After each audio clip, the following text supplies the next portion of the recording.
So according to etiology అంటే పుట్టుకతో కొన్ని సమస్యలు రావచ్చు అండ్ పెరుగుదల అంటే మనిషి పెరుగుతున్నప్పుడు కూడా కొన్ని సమస్యలు రావచ్చు వాల్వ్స్కి.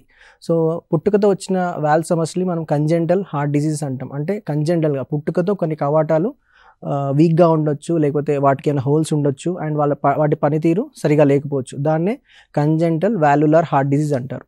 సో అది పుట్టుకతో దాని తీవ్రత ఎక్కువ ఉన్నప్పుడు దాన్ని మనం పుట్టినెంబడే చేయాలా లేకపోతే కొన్ని రోజులు అయిన తర్వాత చేయాలని మనం డిసైడ్ చేస్తాము. మోస్ట్ ఆఫ్ ద టైమ్స్ పుట్టుకతో వచ్చిన జబ్బులు మనం ఓపెన్ హార్ట్ సర్జరీతో ట్రీట్ చేస్తూ ఉంటాము. రేర్గా కొన్ని బెలూన్ సర్జరీస్ ద్వారా కూడా ట్రీట్ చేస్తుంటాము. అలాగే మనిషి పుట్టిన తర్వాత పెరిగే కొద్దీ కొన్ని జబ్బులు రావచ్చు ఆ కవాటాలకి. Most commonly infections.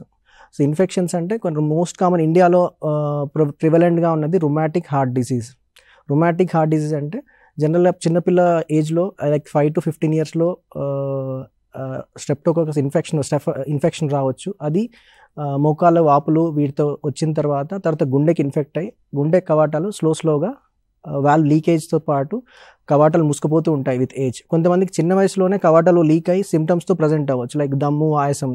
కాకపోతే కొంతమంది అది తట్టుకొని వయసు పెరిగిపోదు లైక్ 20-25 ఇయర్స్ లైక్ 30 ఇయర్స్లో స్లోగా కవాటాలు ముసుకుపోయి వాళ్ళు దమ్ముతో ఆయాసంతో ప్రజెంట్ కావచ్చు.